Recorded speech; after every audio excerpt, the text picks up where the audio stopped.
Well, Mr. Speaker, we know that this Prime Minister isn't worth the cost, the crime, or the corruption. The Liberals have paralyzed this Parliament by refusing to respect your judgment,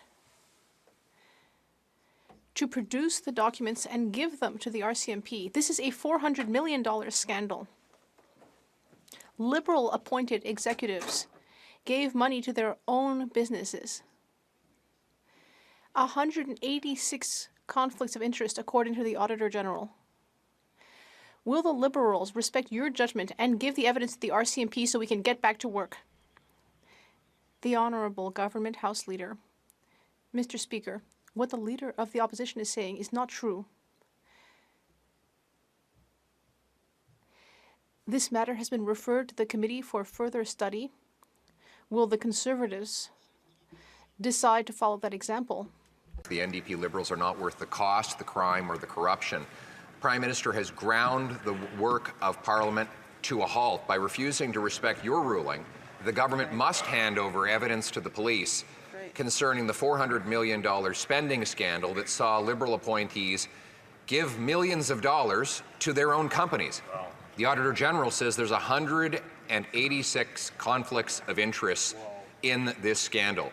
Will the Prime Minister end the cover-up, respect your ruling, give the police the information so that we can have accountability and get back to work? Yeah. The Honourable Leader of the House in the House of Commons. Thank you, Mr. Speaker. Well, it's demonstrably false what the Leader of the Opposition is saying, because your ruling was to send this matter to the House and Procedure Affairs Committee for more study. And so, in fact, it is only the Conservatives that are now obstructing their own obstruction, because they don't want this to go to committee, because it would demonstrate that they are trying to upend charter rights and override police independence. Thank you, Mr. Speaker. The Honourable Leader of the Opposition. Mr. Speaker, the Parliament can get back to work this minute if the government will just hand over the evidence to the police about this $400 million Liberal spending scandal. I found it interesting. They say everybody's going to lose their charter rights if the police get evidence into this $400 million Liberal spending scandal. Right. No, what will happen is that the Liberal nominees and appointees who engaged in 186 conflicts of interest to stuff their own pockets will be held criminally accountable, and Canadians might get their money back. Why won't they hand over the evidence, respect your ruling, so we can get back to work around here? The Honourable Leader of the Government in the House of Commons. Mr. Speaker, what's interesting about this is that there's actually proof that the Leader of the Opposition is saying is false, because in your ruling you said this matter needs to go to the House and Procedures Affairs Committee for further study, because this is unprecedented in what the Conservatives are putting forward, because, as the RCMP mentioned, it would upend charter rights and it would blur the lines between judicial and legislative independence. Mr. Speaker, the Conservatives can follow your ruling and we can all go back to work, which is what exactly the Canadians want us to do. Thank you. I'd like to thank all members for being very patient and not taking the microphone. I'm going to remind the Honourable Member from South Shore St. Margaret's to do the same. The Honourable Leader of the Opposition. A year ago today, a sadistic and genocidal death cult, Hamas, carried out the biggest attack on Jews since the Holocaust and has 100 more hostages. Bring them home. Here at home, though, our Jewish friends and neighbors have been doubly victimized as anti-Semitic mobs take to the streets shouting, "From Palestine to Lebanon, Israel will soon be gone. There's only one solution: intifada, revolution." Will the government clearly and unequivocally condemn these genocidal chants from hateful mobs on our streets?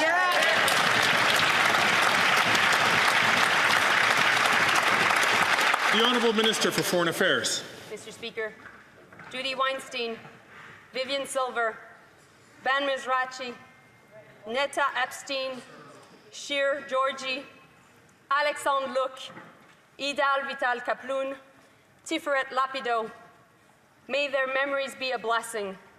It was my honor to have met with their families here at home and in Israel. And on the anniversaries of Hamas' horrific attacks, my promise to their loved ones is the following: year after year, Canadians will honor their memories, and to Jewish people, we stand with you. We won't relent until the last hostage returns home. The Honourable Leader of the Opposition. She does relent every single day, just like her leader.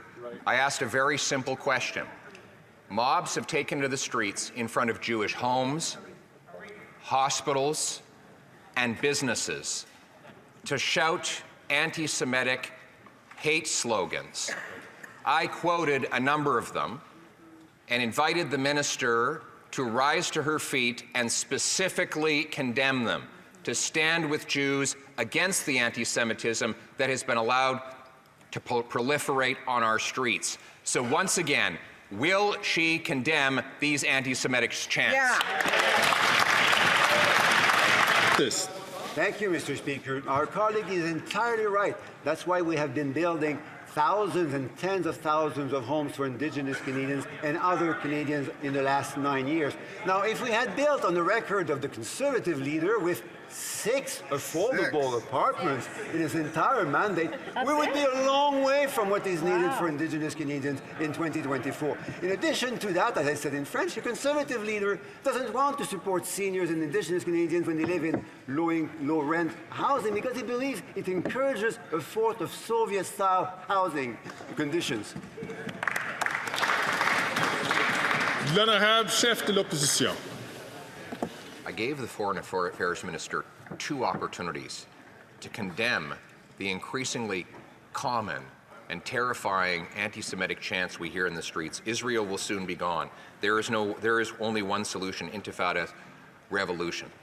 Twice she refused to condemn those remarks. She continues to pander to Hamas supporters in the Liberal Party as part of her leadership campaign rather than doing her job. So I'll give her another chance. Will she publicly support Israel's right to retaliate against the tyrants of Tehran and the terrorists in Hezbollah and Hamas to protect itself? Yes or no? Yeah.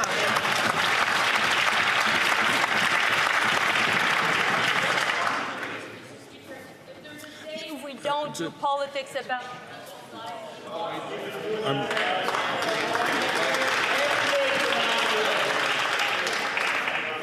I just want to encourage all members to ensure,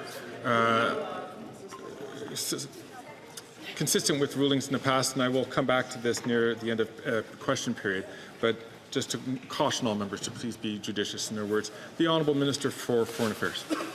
Mr. Speaker, if there's a day where we don't do politics about people's lives being taken or people being killed, it's today. We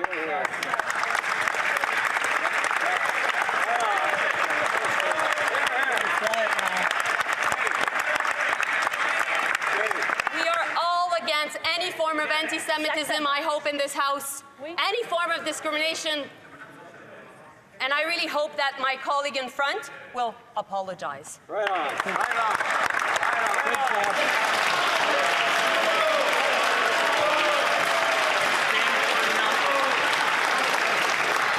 The Honourable Leader of the Opposition. There was ever a day when we needed a government to stand up for what was right, this would be that day.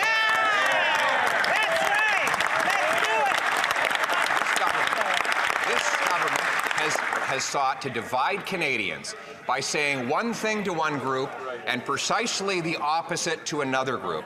And here in this House, remaining radio silent on condemning anti-Semitic chants and on supporting Israel's right to truly defend itself by retaliating against the terrorists and tyrants. Why won't she do the right thing and stand beside the Jewish people today? Mr. Speaker, I'd like to thank my colleague from Kitchener South Hespeler for the question and for giving me the chance to talk about the important measures that we have recently announced to help young Canadians achieve their dream of home ownership. We've announced for first-time home buyers amortizations of 30 years and 30-year amortizations for all Canadians buying new builds. Not only will this put the dream of home ownership in reach for more young Canadians, it will help get more homes built faster. That's good news for Canadians, Mr. Speaker. The Honourable Member from St. Albert, Edmonton. Mr. Speaker, the Conflict of Interest Act is clear. A minister shall not be involved in the operations of a business while in cabinet. Text messages indicate that someone named Randy at the minister from Edmonton's shady company was involved in its business operations, including an alleged $500,000 fraud. No one from the company named Randy can be identified except the minister, and everyone knows why. Will the minister finally fess up and just admit he broke the law? The Honourable Leader of the Government in the House of Commons.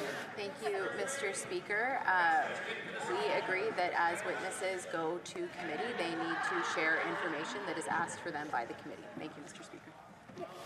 The Honourable Member from St. Albert, Edmonton. Well, the minister seems to be in hiding. The fact is that it is no coincidence that after months of inquiry, there is no other Randy that can be identified but the minister. And the minister's own business partner even admitted the only Randy ever connected to the shady company is the minister. So again, will the minister stand in his place, fess up, admit he broke the law, and better yet, resign? Hear, hear. Hear, hear.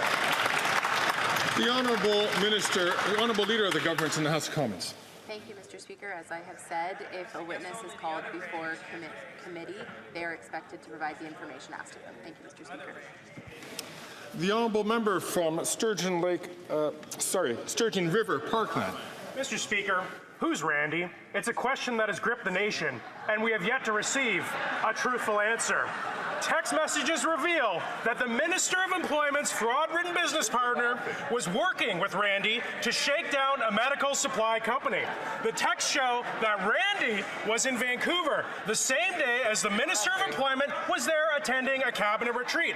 The minister denied speaking with his partner. He claimed he didn't even have his phone, but now he admits that he did text and call his partner. So will the minister stand up and admit that he's been Randy all along?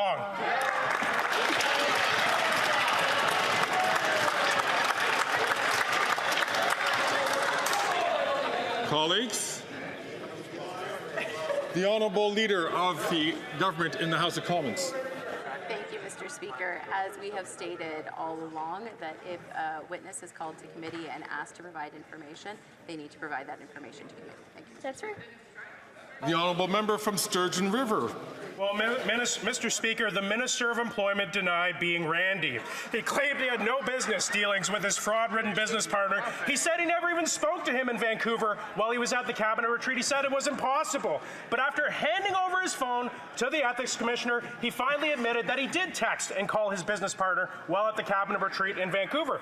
The minister concealed the truth from Parliament for months, and only after getting caught did he admit his actions. Now the Speaker has even found his business partner in contempt of Parliament. The minister has had all summer to reveal the real Randy. Will he stand up and reveal himself today?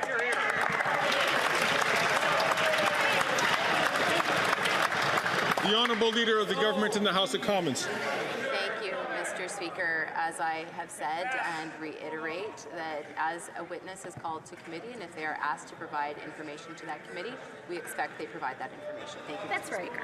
Very